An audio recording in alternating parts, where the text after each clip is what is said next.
नमस्कार। स्वागत है आप सभी का गणेश एस्ट्रो हेल्प में। मैं हूं आपके साथ डॉक्टर दिलीप और बहुत बहुत स्वागत करता हूं आपका ज्योतिष के इस प्रोग्राम में। इस वीडियो में हम बात करने वाले हैं आने वाला महीना जनवरी का कैसा रहेगा कर्क राशि के लिए और कर्क लग्न के लिए। हाँ जी, साल का पहला महीना आपके लिए बहुत सारी खुशखबरियाँ और बहुत सारी अच्छी अच्छी सौगात लेकर आया है, तो आपको मुबारक हो। कर्क राशि के लिए जो वार्षिक फल है वो अभी आने वाला है, तो उसमें आप जरूर देखिएगा, उसमें हर महीने के बारे में होगा। और इस बार में इस वीडियो में हम बात करेंगे जनवरी के बारे में, डिटेल में हर एक एस्पेक्ट के बारे में। आपके job, business, health, career, love and relationship, आध्यात्मिकता, विवाह, प्रेम, सब के बारे में बात करेंगे, स्वास्थ्य के बारे में बात करेंगे। तो इस तरह से दिखती है आपकी ये कुंडली। देखिए, अगर आप देखते हैं तो ये आपकी कुंडली है, गोचर कुंडली। गोचर कुंडली की बात कर रहा हूँ मैं। एक आपकी जन्म कुंडली है जिसमें प्रारब्ध लिखा हुआ है, जो आप लेकर आए थे जिस समय आपका जन्म हुआ, जैसे उसमें नक्षत्र थे वही वो आपका प्रारब्ध है। जैसा कि चाणक्य ने कहा है कि वही प्रारब्ध तो जन्म के समय ही तय हो जाता है, या फिर श्री युक्तेश्वर ने कहा है कि व्यक्ति जन्म ही तब लेता है जब स्टार्स जो होते हैं वो एग्जैक्ट ऐसी पोजीशन पे होते हैं जहाँ पर वो उसके आत्मिक उन्नति में सहायता कर सकें। तो उस कुंडली वही महत्वपूर्ण होती है, उसी से पता लगता है क्या होगा। गोचर तो यही बताता है कि वो जो उसमें अगर अच्छी दशा महादशा चल रही है तो क्या इस समय वो रिजल्ट आ पाएगा या नहीं आ पाएगा। अगर उसमें आपकी कुंडली में योग ही नहीं है, बाय चांस ऐसा ना हो, पर अगर ऐसा है कि शादी का योग ही नहीं है और गोचर में भले ही गुरु आ रहे हैं या कुछ भी आ रहे हैं, तो उससे प्रोबेबिलिटी बनती है थोड़ा सा, पर बहुत कम चांस रहते हैं। सबसे पहले जन्म कुंडली में चांस होने चाहिए, फिर उसको आप गोचर में देखते हैं। तो ये गोचर कुंडली है आपकी, ये प्रथम भाव है, इसमें कोई भी ग्रह नहीं है। ये आपके खुद के शरीर को दिखाता है, बुद्धि को दिखाता है। ये द्वितीय भाव है, धन का भाव है, इसमें भी कोई ग्रह नहीं है। इसका स्वामी चतुर्थ भाव में बैठा है। ग्रह ये द्वितीय है, भाव ये द्वितीय ही है। ये 5 नंबर जो लिखा है वो राशि है यहाँ पर। जैसे आपकी चौथी राशि कर्क है ना प्रथम भाव में, इसीलिए आप कर्क राशि या कर्क लग्न है। ये द्वितीय भाव में आपकी 5वीं राशि सिंह है, जिसका स्वामी सूर्य होता है, जो है धनु राशि में रहेगा 14 तारीख तक, और उसके बाद वो आपका मकर राशि में आएगा। तो देखिए यहाँ पे गलती हो रखी है, ये तुला राशि नहीं है, तुला राशि में नहीं है सूर्य। सूर्य तो हमारे धनु राशि में रहेंगे जनवरी में। और 14 जनवरी को मकर संक्रांति है, तो वो आपके मकर में आ जाएंगे। तो यहाँ सूर्य रहेंगे और शुक्र रहेंगे। शुक्र लगभग 26 तारीख तक यहीं रहने वाले हैं। तो चतुर्थ भाव में भी कोई नहीं है, तृतीय भाव में भी कोई नहीं है। पराक्रम का भाव है, भाई बहनों का भाव है, कम्युनिकेशन का है। चतुर्थ भाव घर, गाड़ी, बंगला, खेती, जमीन, माता का सुख, मातृभूमि, उन सब का है। पंचम भाव है जिसमें केतु बैठे हुए हैं वृश्चिक राशि में। पंचम भाव आपके बच्चों का होता है, क्रिएटिविटी का होता है, जीवन के मकसद का होता है, दूरदृष्टि का होता है, एजुकेशन का भी होता है। चौथा पांचवा दोनों ही एजुकेशन से रिलेटेड हैं। ये छठा भाव है और इसको रोग ऋण शत्रु का भाव कहते हैं। ये रोग ऋण शत्रु के साथ साथ व्यक्ति की लड़ने की क्षमता दिखाता है, कंपटीशन की स्पिरिट को दिखाता है, डेली वर्क को दिखाता है। इसमें शुक्र और केतु हैं, शुक्र और सूर्य हैं, माफ कीजिएगा, शुक्र और सूर्य हैं। सूर्य का 30, 3, 6, 10, 11 भावों में जो गोचर है वो शुभ माना गया है। तो ये अच्छा गोचर है सूर्य का, जो 14 तारीख के करीब तक रहेगा, क्योंकि 14 को तो वो यहाँ आ ही जाएंगे, मकर में आ जाएंगे। 13 तक मान सकते हैं आप, और शुक्र यहाँ एंड तक रहेंगे। शुक्र का गोचर छठे भाव में अच्छा कहा गया है, तो एक तरह से अच्छा महीना है, क्योंकि शुक्र तो पूरे समय यहाँ पर रहने वाले हैं। अब ये है सप्तम भाव, जहाँ पर ज़्यादातर ग्रह दिखाई पड़ रहे हैं। सूर्य भी यहाँ पर आ जाएंगे और बुध भी यहाँ पर होंगे। 5 तारीख को बुध यहाँ आ जाएंगे शुरुआत में ही, और 5 तारीख तक यहाँ रहेंगे। बुध का गोचर यहाँ पर अच्छा है। यहाँ पर देखिए सूर्य हैं, गुरु हैं, शनि हैं, बुध हैं, खुद सप्तमेश यहाँ पर हैं। तो ये जो स्थिति है ये दिखाती है तो बिजनेस में तरक्की और शादी विवाह को दिखाती है। किसी रिश्ते की शुरुआत। अब ये रिश्ता पढ़ने संबंध, शादी विवाह हो सकता है, दोस्ती हो सकती है, नया बिजनेस हो सकता है, पार्टनरशिप हो सकती है, तो नई अपॉर्चुनिटी हो सकती है, फेम आपको मिल सकता है। तो ये सारे के सारे ग्रह आपके लग्न को देख रहे हैं, तो आप खुद भी बड़ा बहुत सारे की थॉट्स आएंगे, बहुत सारे से लोगों से मुलाकात हो सकती है। आपका जो एरिया है लोगों से मिलने का, जैसे आपके 2-4 ही दोस्त थे तो अब अचानक से 10-12 दोस्त बन सकते हैं, तो काफ़ी अच्छा आपके लिए यहाँ पर बना हुआ है।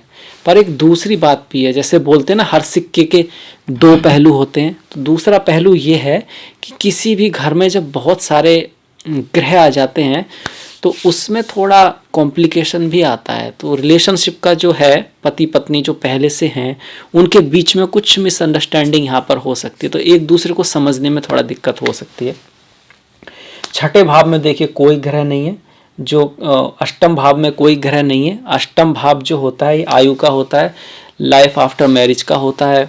अष्टम भाव आपके अकल्ट, एस्ट्रोलॉजी, ज्योतिष का होता है, केमिकल्स का भी होता है, गैसेस का होता है, पेट्रोल डीजल, ये सब ज़मीन के नीचे की जो चीज़ें होती हैं उनका होता है, पतन का होता है, छुपी हुई चीज़ें, सीक्रेट जो होते हैं, जिस बातों को लोग छुपाना चाहते हैं, वो अच्छे हों या बुरे हों, धन, छुपा हुआ धन, गड़ा हुआ धन, छुपी बातें जो होती हैं, किसी के सीक्रेट्स जो होते हैं, वो उसका भी होता है। तो उसमें भी कोई ग्रह नहीं है। नवम भाव जो भाग्य का है उसमें भी कोई ग्रह नहीं है। भाग्य का स्वामी सप्तम भाव में है, मीन राशि है यहाँ पर, उसका स्वामी गुरु है जो सप्तम में है।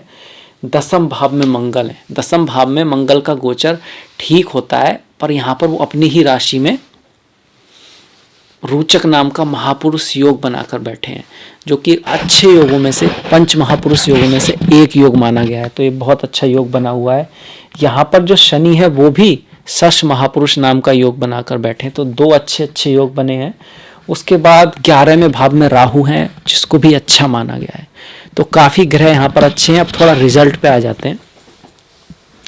तो देखिए, सबसे पहले तो हम बात करते हैं गुरु की, इसी भाव की। गुरु, शनि, बुध, शुक्र तो पार्टनरशिप को दिखा रहा है, दोस्तियों को दिखा रहा है, बिजनेस में उपलब्धियों को दिखा रहा है, व्यापार में भी सफलता को दिखा रहा है, कार्य, जॉब, बिजनेस सब में सफलता को दिखा रहा है। अगर आपका काम वकील का है, आपका काम डॉक्टर का है, अगर आपका काम सेल्स मार्केटिंग का है, अगर आप रियल एस्टेट में हैं, अगर आप इंजीनियर हैं, सभी के लिए अच्छा समय है, क्योंकि सारे ग्रह तो अच्छे ही यहाँ पे बैठे हैं। शनि भी यहाँ पर शुभ रिजल्ट दे रहे हैं, क्योंकि गुरु के साथ हैं, गुरु के साथ हैं, बुध के साथ हैं। बुध की बात करें तो बुध देखिए यहाँ पे 12th भाव के स्वामी है, 3rd भाव के स्वामी है, सप्तम में आ रहे हैं। पत्नी के ऊपर, स्पाउस के ऊपर, गर्लफ्रेंड के ऊपर, बॉयफ्रेंड के ऊपर काफ़ी खर्च हो सकता है, कुछ पैसा खर्च करना पड़ सकता है। आपकी मुलाकात ऐसे व्यक्ति से हो सकती है जो कहीं बाहर से आया है या कहीं बाहर का है, वो भी चांसेस यहाँ पे बनते हैं। आपका जो कम्युनिकेशन होगा वो या तो व्यापार के बारे में ज़्यादा रहेगा या फिर अपने स्पाउस के, पार्टनरों के बारे में ज़्यादा बातचीत होगी इस महीने में। आप मेहनत काफ़ी करेंगे, आपकी इच्छाएं भी बहुत रहेंगी, बहुत कुछ करना चाहेंगे, ये हासिल करना, वो हासिल करना, सपने काफ़ी आएंगे, अपॉर्चुनिटी भी काफ़ी आने वाली हैं और बहुत सारी उनमें से सक्सेसफुल भी होंगी, क्योंकि राहु जो बैठे हैं 11वें भाव में हर तरह का लाभ देते हैं, हर तरह का कह सकते हैं कि बहुत अच्छा गोचर माना गया है 11वें भाव का राहु। तो वो आपका चल रहा है, धन के मामले में भी बहुत अच्छा है ये गोचर। खर्चा थोड़ा रहेगा, खर्चा थोड़ा रहेगा, खर्चे का थोड़ा सा ध्यान रखना है। और बॉस के साथ थोड़ी मिसअंडरस्टैंडिंग हो सकती है, क्योंकि मंगल है ना, तो काम की जगह पर थोड़ा सा कंपटीशन रहेगा, ऑफिस पॉलिटिक्स जो होती है कुछ पीछे से इस तरह का, और बॉस से थोड़ा बहुत मनमुटाव हो सकता है। पर इसके बावजूद आपके प्रमोशन के, आपकी उन्नति के, आपके कह सकते हैं कि आय बढ़ने के काफ़ी चांसेस हैं, खास करके अगर आपकी मंगल की दशा महादशा है और मंगल आपकी कुंडली में अच्छे बैठे हैं। यहाँ तो मंगल आपके योग कारक ग्रह हैं, पंचम के स्वामी है और दसम के स्वामी है और पंचम में ही बैठे हैं। बहुत खूबसूरत रोचक योग बना हुआ है। अंदर से आप फील करेंगे बहुत सारी ताकत, बहुत सारी एनर्जी, और बहुत अपने जो प्रतिद्वंदी हैं, आपके जो साथ वाले हैं, उनसे आप अलग दिखाई देंगे। आप कुछ ऐसा बोलेंगे, ऐसा कहेंगे कि आपको अलग से भाई हाँ ये बात, कुछ इस बात में दम है, और ये वो उसका कारण बन सकता है कि आपके लिए कोई प्रमोशन या कुछ अच्छा होना। हालांकि माता के स्वास्थ्य का ख्याल रखना है, क्योंकि मंगल की दृष्टि जो है चतुर्थ भाव पर है। तो घर, गाड़ी से भी ज़्यादा घर, जमीन, फ्लैट आदि खरीदने के लिए तो बहुत शुभ समय है, पर माता के स्वास्थ्य का थोड़ा ख्याल रखना है। और माता के स्वास्थ्य का ख्याल रखना है, उनसे थोड़ा बहुत मिसअंडरस्टैंडिंग वगैरह भी हो सकती है, क्योंकि चतुर्थेश जो कि मंगल है, चतुर्थेश जो कि शुक्र है, माफ़ कीजिएगा, और जो एकादश भी है वो छठे भाव में आ रहा है। तो अपने सीनियर से और माता से थोड़ा सा मनमुटाव हो सकता है, इस तरह का ध्यान रखिएगा। मंगल की हम बात कर ही रहे हैं, तो देखिए मंगल दशम में है। मंगल की जो चतुर्थ दृष्टि है वो लग्न पर रहेगी।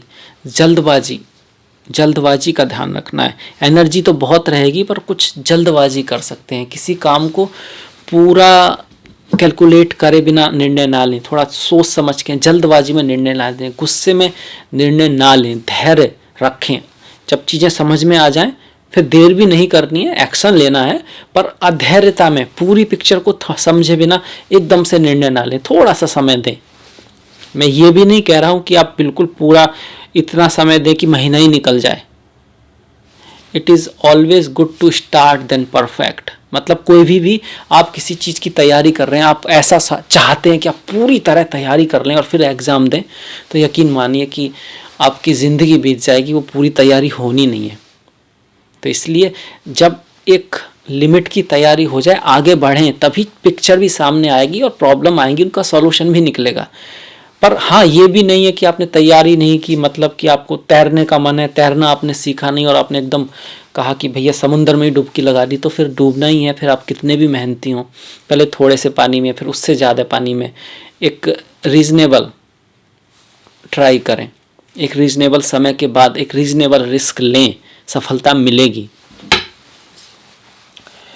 आपका। ये तो रहा मंगल का। मंगल की जो अष्टम दृष्टि है वो बच्चों के भाव पर है, वहाँ पर केतु भी हैं, एजुकेशन के भाव में भी केतु हैं। ऐसे में बच्चों के स्वास्थ्य का ध्यान रखें। अगर जो माताएं बहनें प्रेग्नेंट हैं तो अपने स्वास्थ्य का ख्याल रखें, उसमें अपना बिल्कुल भी लापरवाही ना करें। बच्चों के साथ रिश्तों में थोड़ा सा खटास आ सकता है, थोड़ी मिसअंडरस्टैंडिंग हो सकती है, पढ़ाई में आपका मन थोड़ा कम लग सकता है, इस तरह की यहाँ पर संभावनाएं हैं। जो लोग स्टूडेंट हैं पूरी तैयारी करें, पूरी मेहनत करें, तभी इस महीने में अच्छा अचीवमेंट होगा, वरना उनका मन करेगा थोड़ा सा ना पढ़ाई करने का, आलस्य करने का, या कुछ भी ना करने का, या कुछ उल्टी सीधी चीज़ें, मतलब कि जो आपके लिए लाभदायक नहीं है, फेसबुक हो, इंस्टाग्राम हो, पर उससे तो आपको तो कुछ मिल नहीं रहा ना, आपका मिलने से भी मतलब आपका डेवलपमेंट भी नहीं हो रहा, आपका टाइम भी वेस्ट हो रहा है। तो उन चीज़ों पर थोड़ा आपको कंट्रोल इस महीने ज़्यादा करना पड़ेगा। मंगल के बाद अगर हम शनि की बात करते हैं, तो शनि क्या कर रहे हैं यहाँ पर, पति पत्नी के बीच में थोड़ी सी ड्राइनेस लाएंगे, पर बिजनेस को बढ़ाएंगे। भाग्य में थोड़ी सी देरी करेंगे, मतलब चीज़ें आप ट्राई करेंगे तो एकदम से नहीं होंगी, लेट होंगी, पर होंगी, अचानक से होंगी। थोड़ा जब आप इंतज़ार नहीं कर रहे होंगे, आप सोचेंगे यार अब तो नहीं होगा, फिर हो जाएंगी, इस तरह का थोड़ा रहेगा। और वाणी थोड़ी सी आपकी कड़वी हो सकती है, आप कुछ ऐसा बोल सकते हैं, या तो कड़वा या फिर ठंडाहट, मतलब सामने वाले को लगेगा नहीं, थोड़ा ड्राइनेस रहेगी।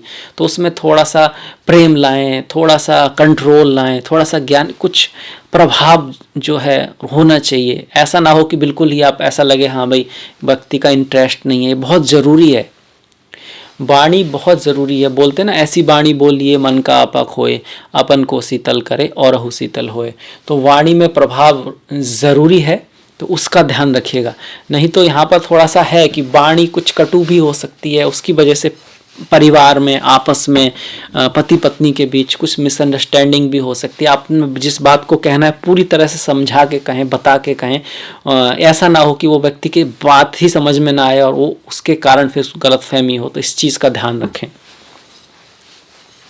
शनि की बात कर दी, अब गुरु की बात करें तो गुरु पंचम में हैं, और गुरु यहाँ पर आपके षष्ठेश हैं और नवम भाव के स्वामी हैं। नवम भाव के स्वामी का सप्तम में आना, आपके जीवन में आपका पति पत्नी, प्रेमी प्रेमिका कोई बाहर से आ सकता है, यात्रा के थ्रू आ सकता है, कोई फॉरेनर हो सकता है, कोई बाहर से पढ़ने वाला स्टूडेंट या स्टूडेंट हो सकती है या हो सकता है, दोनों के लिए ही कहता हूँ हमेशा।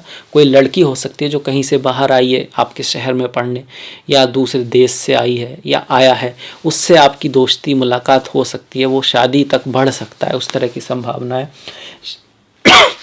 शादी विवाह के भी यहाँ पर काफ़ी अच्छे योग बने हुए हैं। गुरु लगभग पूरी साल यहाँ रहने वाले हैं, तो कर्क वालों के लिए, रिश्तों के लिए, फेम के लिए, बिजनेस के लिए बहुत बड़ा समय है, बहुत अच्छा समय है। बिजनेस काफ़ी हद तक फैलेगा इस साल में और इस महीने में भी।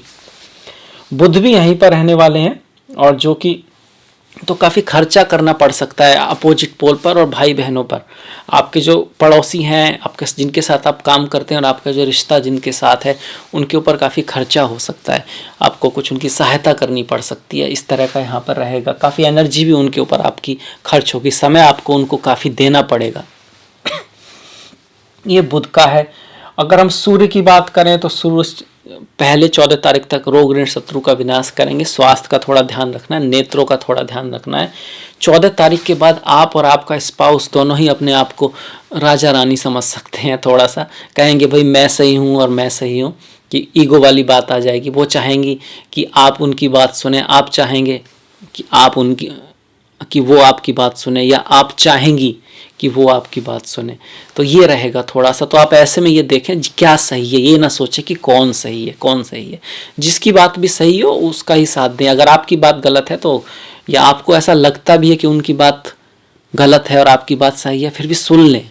क्योंकि कई बार ऐसा होता है कि हम सोच रहे होते हैं हम सही हैं, अगर हम सही हैं और दूसरा व्यक्ति दूसरी बात कर रहा है तो वो गलत होना चाहिए, क्योंकि हमको कुछ ऐसा लगता है अगर हम सही हैं तो दूसरा गलत होगा। पर ऐसा भी होता है कि हम भी सही हैं और वो भी सही है, और हो सकता है हम सही हैं और वो और भी ज़्यादा सही है। तो उसके लिए आपको ध्यान से, प्रेम से उसको सुनना है, मनन करना है, समझना है चाहता क्या है व्यक्ति, कह क्यों रहा है। कई बार व्यक्ति कहता है और आप उसको अपनी तरह से सुनते हैं, पर उसका जो कहने का कारण होता है वो कुछ और ही होता है। उसकी इंटेंशन कोई बहुत अच्छी भी हो सकती है। तो उस चीज़ को हमेशा ध्यान रखें, और ख़ास करके आपस के जो रिश्ते हैं उसमें तो हमेशा क्या बोलते हैं, बेनिफिट ऑफ डाउट अपनों को देना चाहिए। उससे आपके रिश्ते बने रहते हैं। क्योंकि किसी भी बहस में जब आप जीतते हैं और अगर ऐसे में वो व्यक्ति भी सही है, तो आप उसको रिश्ते में एक तरह की कड़वाहट लाते हैं, क्योंकि सही होकर भी आप उसको सुन नहीं रहे हैं। कारण क्या है कि आप भी सही हैं। तो इस चीज़ का ध्यान रखिएगा। ये आपका सूर्य का रहा। केतु की बात करें तो बच्चों के बारे में थोड़ा ध्यान रखना है, और स्टडी के बारे में थोड़ा मन कम लगेगा। जो सीनियर्स हैं उनसे थोड़ा मिसअंडरस्टैंडिंग हो सकती है। जो सबऑर्डिनेट्स हैं आपके, जो आपके साथ काम करते हैं, आपके फॉलोअर हैं, फैंस हैं, उनसे थोड़ा सा आपको किसी कारण से कोई निराशा हो सकती है, उस बात का ध्यान रखना है। और कह सकते हैं कि दूसरे नज़रिए से हम इस चार्ट को अगर देखते हैं तो देखिए, सूर्य द्वितीय भाव का स्वामी छठे भाव में आया हुआ है। सर्विस से पैसा आएगा, धन जो आता है ना, जो हम कमाते हैं, किसी की हेल्प करने से आपको पैसा बन सकता है। वाणी का बहुत योगदान रहेगा पैसे के आने में। जितना आप बोलेंगे, अच्छा बोलेंगे, उतना वो आपके लिए पैसा ला सकता है, धन ला सकता है, धन के सोर्स बढ़ा सकता है। पंचमेश जो है आपके कार्य में बैठा हुआ, क्रिएटिव जितना रहेंगे, जितना आप न्यू चीज़ों को लाएंगे। वैसे भी आपका लग्न तो चंद्रमा का है, चंचल है, पानी का है, और पानी तो चलता हुआ भी अच्छा होता है, रुक जाए तो बदबू आने लगती है। तो आप चलते रहिए, बदलते रहिए, नई चीज़ों को सीखते रहिए, आगे बढ़ते रहिए। वही आपका नेचर भी है। आपका इंट्यूशन भी बड़ा गजब का होता है। आप बड़े कह सकते हैं कि टची होते हैं, जल्दी ही थोड़ा सा किसी बात को मन पे ले लेते हैं। तो उस चीज़ में थोड़ा सुधार करना है। पर आपकी जो क्रिएटिविटी है, आपके अंदर जो खूबसूरती है, आप जो दूसरों के लिए कर सकते हैं, वो भी कह सकते हैं अद्वितीय है। जैसे कि मदर, इसीलिए कैंसर को मदर कहा है ना। अपनों के लिए बहुत कुछ कर सकते हैं, उतना भी कर सकते हैं कि जितना लोगों ने सोचा ना हो। तो वो आपकी खूबी भी है, तो उस खूबी पे ध्यान दीजिए। थोड़े से टची होते हैं, बाहर से हार्ड बन के दिखाते हैं, अंदर से बड़े मुलायम होते हैं, सॉफ्ट होते हैं कैंसर वाले। और माता के साथ, माता का, घर का उनके जीवन में बड़ा विशेष महत्व होता है। तो मंगल यही है। मंगल यहाँ आपको अच्छा है। मंगल कैरियर के लिए अच्छा है। जितने क्रिएटिव रहेंगे, जितनी नई चीज़ों को इस्तेमाल करना चाहेंगे, जितना आप अपनी जो फीलिंग्स हैं उनको बाहर लाएंगे, उतना आपके कैरियर के लिए अच्छा रहेगा। शनि का दूसरा पॉइंट ये भी है कि पत्नी की थोड़ा स्वास्थ्य का ध्यान रखना है कि अष्टमेश जो है वो सप्तम में आ रहा है। बिजनेस में ट्रांसफॉर्मेशन आ सकते हैं अगर शनि यहाँ पर अष्टक वर्गा में अच्छे पॉइंट नहीं है तो इस चीज़ का ध्यान रखना है।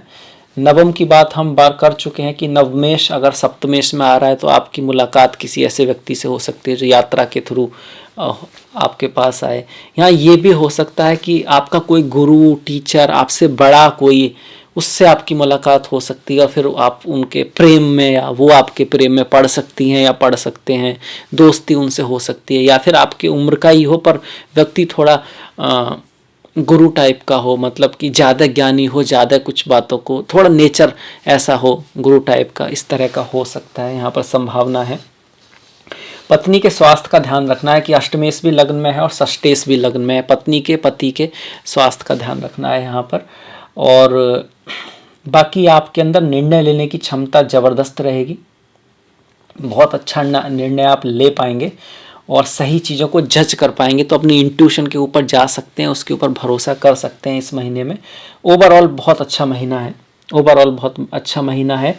राहु भी यहाँ पर बहुत शुभ फल दे रहे हैं फिलहाल में। राहु मंगल के नक्षत्र में है, 2 महीने रहेंगे, मंगल दशम में है, तो कैरियर में अचानक से उन्नति हो सकती है, प्रमोशन हो सकता है, बहुत अच्छा है। वैसे भी यहाँ बैठे हुए राहु आपके उन्नति के लिए बहुत विशेष फल देते हैं। खर्चे को छोड़कर थोड़ा खर्चा जरूर ला सकते हैं, बाकी हर चीज़ के लिए अच्छे हैं। घर गाड़ी बंगला खरीदते वक्त, ज़मीन खरीदते वक्त डॉक्यूमेंट वगैरह का ध्यान रखना है, उसको हमेशा चेक कर लेना है, उसमें कुछ गड़बड़ यहाँ पर हो सकती है, इस चीज़ का हमको विशेष ध्यान रखना है।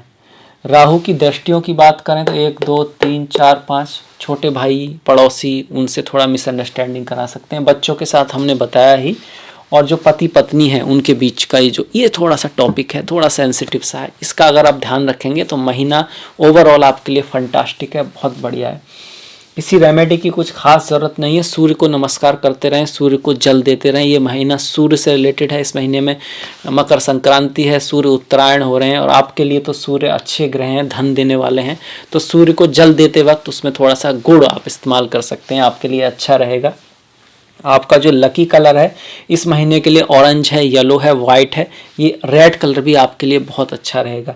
ग्रीन कलर को थोड़ा सा इग्नोर कर सकते हैं, कम इस्तेमाल कर सकते हैं ग्रीन कलर को, पौधों को नहीं, प्रकृति में जाइए, आप तो प्रकृति से जुड़े हुए हैं, आपको प्रकृति बहुत सूट करती है, बहुत आपके लिए ज़रूरी है कि आप प्रकृति में सुबह शाम थोड़ा टहलें, इससे आपका मूड शांत रहता है। पानी भी आपके लिए बहुत अच्छा है, जो जल होता है ना, जल पीते रहें, और कह सकते हैं कि जल स्रोत के आसपास टहलना आपकी तबीयत को काफ़ी हद तक, कोई स्ट्रेस आदि है उसको दूर करता है, बहुत सहायता करता है आपकी। तो इसके साथ हम बात करते हैं अब त्योहारों की। 13 तारीख की लोहड़ी है, 14 तारीख की मकर संक्रांति है, सूर्य उत्तरायण हो रहे हैं। इस दिन के लिए भीष्म पितामह ने इंतज़ार किया था कि जब मकर संक्रांति होगी तब वो अपने इस शरीर को छोड़ेंगे, क्योंकि ये शुभ माना जाता है। उस दिन अगर कोई व्यक्ति अपना शरीर छोड़ता है तो उसको कहा जाता है कि अच्छी गति प्राप्त होती है। 9 तारीख की सफला एकादशी है, जो सफलता के लिए व्रत रखा जाता है। इसका जिक्र भगवान कृष्ण और धर्मराज युधिष्ठिर के बीच महाभारत में आता है। 24 तारीख की पुष्पा पुत्रदा एकादशी है, जो कि पुत्रों की रक्षा के लिए, उनकी समृद्धि के लिए माताएं रखती हैं। 10 और 26 तारीख को प्रदोष व्रत है। 11 तारीख को शिवरात्रि है। चिदानंद रूपा शिवोहम शिवोहम, आनंद स्वरूपा शिवोहम शिवोहम। तो जो भोलेनाथ के भक्त हैं उनके लिए बहुत महत्वपूर्ण है। जैसे एकादशी नॉर्मली विष्णु भगवान के लिए होती है, इसी तरह शिवरात्रि प्रदोष व्रत भोलेनाथ के जो भक्त हैं। ईश्वर एक ही है, 5 उंगली है, हथेली एक है, उसकी अलग अलग डायमेंशन है। ब्रह्मा विष्णु महेश, माता और गणेशा। ब्रह्मा को हम कभी कभी सूर्य से जोड़ देते हैं, क्योंकि ब्रह्मा जी को था ना, उनकी पूजा नहीं होती, तो सूर्य को, और सूर्य तो तीनों रूप माना जाता है, ब्रह्मा विष्णु तीनों महेश तीनों का रूप उसमें माना जाता है, क्योंकि सूर्य हमारी क्रिएटिविटी के लिए, हमें क्रिएट करने के लिए रेस्पॉन्सिबल है। दुनिया में जो भी कुछ है, सस्टेनेंस के लिए हम रह नहीं सकते सूर्य के बिना। और डेस्ट्रक्शन, मतलब कि जब कोई चीज़ एक हद के बाद हो जाती है तो उसका डेस्ट्रक्शन ज़रूरी है, ताकि आगे विकास हो सके। अति का भला न बोलना, अति की भली न चूप, अति की भली न छाव रे, अति की भली न धूप। तो हम आए हैं एक समय के लिए हम डेवलप होते हैं, इस शरीर में हम कुछ कर सकते हैं, उसके बाद उसका मिट जाना ही ज़रूरी है ताकि आगे डेवलपमेंट हो सके। तो शिव को कई बार लोग ऐसे सोचते हैं कि डेक्टेशन नहीं है, वो वास्तव में तो उसके बेस पर ही विकास होता है, बुरी चीज़ों का नाश करने के लिए। इसलिए माता काली और भगवान भोलेनाथ तामसिक गुण कंट्रोल करने के लिए सबसे स्ट्रांग देवताओं में से माने गए हैं, ईश्वर में से माने गए हैं। तो ये हम बात कर रहे थे शिवरात्रि की। उसके बाद संकष्टी है 2 तारीख की और 31 जनवरी की, जो भगवान श्री गणेश से जुड़ा हुआ है। तो गणेश जी का पाठ करें, गणेश सहस्त्र नाम का पाठ करें, और इसके साथ साथ आप गणेश अथर्वशीर्ष भी पढ़ सकते हैं। पर इसके साथ साथ भगवान गणेश की जो क्वालिटीज़ हैं वो अपने ऊपर लाइए, अपने अंदर लाइए। वो भक्ति ही क्या जिसमें भक्त और ईश्वर के बीच का अंतर ना मिटे, तभी रियल रेमेडी होगी। अगर गणेश जी की जो गुण कहे गए हैं उनको आप थोड़ा सा भी अपने जीवन में लाने की कोशिश करते हैं तो आपके कार्य की बाधाएं तो ऐसे ही दूर हो जाएंगी। आपको सक्सेसफुल होने से कोई रोक ही नहीं सकता। तो मंत्रों का जाप करते करते उन गुणों का मतलब क्या है, क्या गुण है गणेश जी में, उस पर भी थोड़ा ध्यान दें, उसको अपने जीवन में उतारने की कोशिश करें। 13 तारीख की पौष अमावस्या है। अमावस्या का व्रत हमारे यहाँ पितृदोष आदि के लिए किया जाता है। शनि राहु की दशा बहुत अच्छी ना हो उसके लिए, मंत्र सिद्धि के लिए किया जाता है। 14 तारीख की मकर संक्रांति है। ये महीना सूर्य देव का है, सूर्य उत्तरायण हो रहे हैं। और 28 तारीख की पौष पूर्णिमा है, जिस दिन पूर्णिमा का व्रत धन के लिए, आध्यात्मिकता के लिए। इस दिन गंगा माता में स्नान करना, प्रयागराज जाकर, हरिद्वार जाकर स्नान करना शुभ माना गया है, बहुत अच्छा माना गया है। तो ये था मेरी तरफ से कर्क राशि के लिए, लग्न के लिए इस महीने का मासिक फल, राशि फल। मुझे विश्वास है कि आपको अच्छा लगेगा, पसंद आएगा। तो प्लीज़ लाइक कीजिएगा, सब्सक्राइब कीजिएगा, और घंटी वाला जो बटन है उसको दबाना मत भूलिएगा। आपका जो सहयोग है वो बहुत महत्वपूर्ण है और आप उसको बना के रखिएगा। मैंने डिस्क्रिप्शन में अपना लिंक दिया है, फेसबुक का, इंस्टाग्राम का, ट्विटर का। प्लीज़ लाइक, प्लीज़ फॉलो, और इसी के साथ मिलेंगे नेक्स्ट वीडियो में। तब तक के लिए नमस्कार।